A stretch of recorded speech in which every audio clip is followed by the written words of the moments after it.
एक बात अपने जीवन में सदा उतार कर, घर में अगर तुलसी का क्यारा है तो तुलसी महारानी हमें ये बता देती है कि हमारे घर में सुख आने वाला है कि दुख आने वाला। जैसे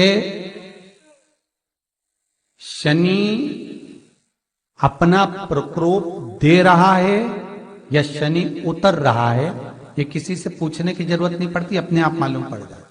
कैसे? शनि कथा अगर आपने सुनी हो तो उसमें व्याख्यान आता है शनि कथा में, पांव की चप्पल बार बार टूट रही हो,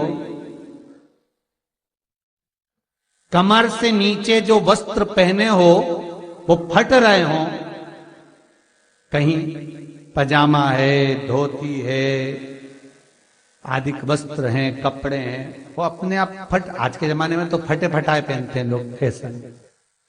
उसकी गारंटी नहीं है, उसका हम वर्णन नहीं कर रहा। हम जब पहनते हम समझ जाते हैं इसको शनि तो ऑलरेडी लगा ही हुआ।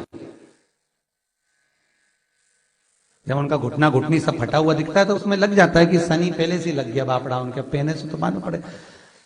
शनि का नियम है, शनि कथा कहती है पांव की चप्पल बार बार टूट रही हो, घिस गई हो, बद्दी टूट रही हो, कुछ कर रही हो, और अगर कमर से नीचे जो वस्त्र पहने हो वो अपने आप फट रहे हो, समझ लेना कि शनि पांव से प्रवेश कर रहा, मतलब अपनी प्रखरता शनि दिखा रहा। किसी मंदिर में गए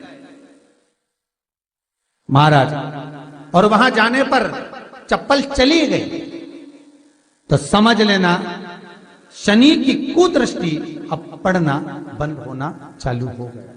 कितना सुंदर कहा है महाराज। जूता चप्पल आज के जमाने में तो फैशन हो गई साहब, घर की चप्पल अलग होती है, बाहर की चप्पल अलग होती है। लोग घर में चप्पल किचन तक में पहन के जाते हैं। अरे पानी ले जाओ सियोर से, रसोई घर में लोग चप्पल पहन कर जाते हैं, जहां भगवान का प्रसाद बन रहा है, जहां अन्नपूर्णा निवास कर रही है, और पूछो तो कह किचन की चप्पल है तो माथे पे रख लो।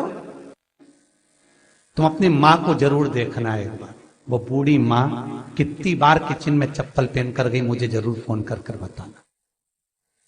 बूढ़ी मां रसोई घर में आज भी बिना चप्पल के जाती है, और बहुओं की कहीं एड़ी नहीं फट जाए, ठंड नहीं बैठ जाए, इसलिए ये रसोई घर तक में चप्पल पहन कर जाती है। सूर्य नारायण की कथा पढ़ना, शनि महाराज की कथा पढ़ना, और गरुड़ पुराण की कथा पढ़ना, जिन जिन कथाओं का हम व्याख्यान कर रहे हैं उसको पढ़ना जरूर हो।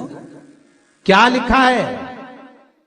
घर के अंदर जब चप्पल जाती है, रोग, बीमारी, कष्ट, तकलीफ चालू हो जाती है। तुमने चप्पल क्यों पहनी? ठंड नहीं बैठ जाए, रोग नहीं बैठ जाए। घर के अंदर उतना बढ़ गया, एक कालीन बिछा दो, एक दरी बिछा दो, मोटा आसन बिछा दो, जिस पर तुम चल लो। जरूरी है कि कई कई लोगों को तो हमने ये भी देखा कि कालीन पर भी चप्पल पहन के चलते, और ब्राह्मणों को भोजन परोस रहा है, गुरुजन को भोजन परोस रहा है, ठाकुर जी की थाली बना रहा है, ठाकुर जी का थाल लगा रहा है, तो भी चप्पल है पांव में। तेरा क्या होगा रे कालिया, क्या होगा? विचार तो करो। देह पड़ी रे जाए यहीं पर, फिर कुंडल और नगीना, क्या हरि नाम नहीं तो जीना। अभी भी सुधर जाओ रे, अभी भी सुधर जाओ, नहीं सुधरो तो सिधर जाओ रे, या तो सुधरो नहीं तो सिद्धरो, थोड़ा सुधरो।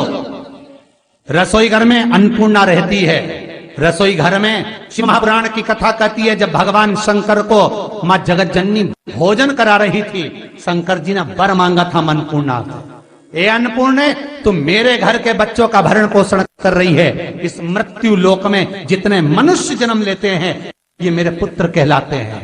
तो अन्नपूर्णा ने कहा चिंता मत करना भोलेनाथ, जिस जगह पर एक स्त्री, बेटी, कन्या या घर की बहू या बूढ़ी मां भोजन बनाएगी, उस जगह पर मैं अन्नपूर्णा उसके शरीर में प्रवेश करूंगी। और वो रसोई घर नहीं होगा, वो मेरा और तुम्हारा मंदिर कहलाएगा।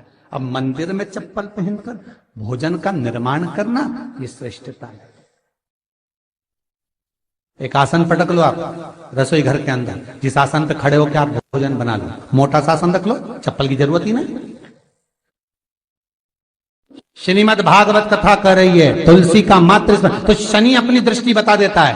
शास्त्र कहता है जब घर के अंदर प्रवेश करने के, जब आप घर में प्रवेश करें तो एक कोने में चप्पल को उतार दें। बाहर जगह नहीं है तो घर के अंदर प्रवेश कर लेफ्ट में चप्पल को उतार दें, और 7 या 3 कदम के अंदर चप्पल उतर जाना चाहिए घर के अंदर में। और उसके बाद अगर चप्पल अंदर प्रवेश कर रही है तो राहु केतु शनि के साथ प्रवेश करते हैं, जिसके घर में बीमारी कभी पीछा नहीं छोड़ती। शनि कथा, सूर्य की कथा का स्मरण करिए, आपको मालूम है, पहचान हो जाता है। महाराज तुलसी बता देती है कि आपके घर की दशा क्या है। बार बार जल डालने के बाद भी तुलसी सूख रही है, बार बार आप पूजन कर रहे हैं, पाठ कर रहे हैं, तो भी तुलसी के दल सूख रहे हैं। तुलसी बता देगी कि तुम्हारे घर में तकलीफ आने वाली है, कष्ट आने वाला है, सूख रही है। किसी ने जरूर कुछ ना कुछ ऐसा है कि इसमें घर में कुछ तकलीफ आएगी, तुमने लगाया फिर सूखी, फिर लगाया फिर। तुलसा महारानी बता देती है कि कष्ट है। और जिस गमले की तुलसा घेर घमोर हो, फलित तो हो, आनंद में हो, तो उस घर में फिर दुख नहीं आता, समृद्धि खुद बढ़ती चली। जिन शंकर भगवान को आप जल चढ़ाते हो, जिन ठाकुर जी से आप लाड लड़ाते हो, जिन भगवान कृष्ण का आप स्मरण करते हो, राधा रानी का आप नाम जाप करते हो, जिस परमात्मा का आप भजन कर रहे हो, कीर्तन कर रहे हो, नाम जाप कर रहे हो, नाम स्मरण कर रहे हो, उससे तुम्हारा एक संबंध होना चाहिए, एक रिश्तेदारी होना चाहिए। और उससे जब तुम्हारा कोई संबंध रहेगा, उससे जब तुम्हारी कोई रिश्तेदारी रहेगी, तो उस रिश्तेदारी में जैसे ही आपके प्राण छूटे, और छूटते से ही आप जब गए, तो जाते ही आप कहोगे कि कृष्ण से मेरा ये संबंध है, वो मेरा पुत्र, वो मेरा भाई, वो मेरा बेटा, वो मेरा सगा, वो मेरा रिश्तेदार, वो मेरा कुटुंबी, वो मेरा पुत्र। जब कहोगे तो तुरंत प्रवेश हो जाए। महाराज भगवान से संबंध होना चाहिए। कई लोग भगवान को सवेरे से रिझाने बैठते हैं तो भगवान को बनी बनाई बात कहते हैं, ये पाठ कर लो, ये पाठ कर लो, ये पाठ कर लो, ये स्तुति कर लो, सारा बना बनाया। तुमने अपने दिल से कौन सी स्तुति गाई? तुमने अपने दिल से कौन सा भगवान को निवेदन करा, कौन सा नमन करा? बस सवेरे उठना है, नहाना है, भगवान के सामने जाना है, भगवान को नहलाना है, कपड़े पहनाना है, अगरबत्ती लगाना है, थोड़ा सा शक्कर का भोग लगाना है। इतने सारे देवी देवता, शंकर जी, राम जी, गणेश जी, सारे देवता, और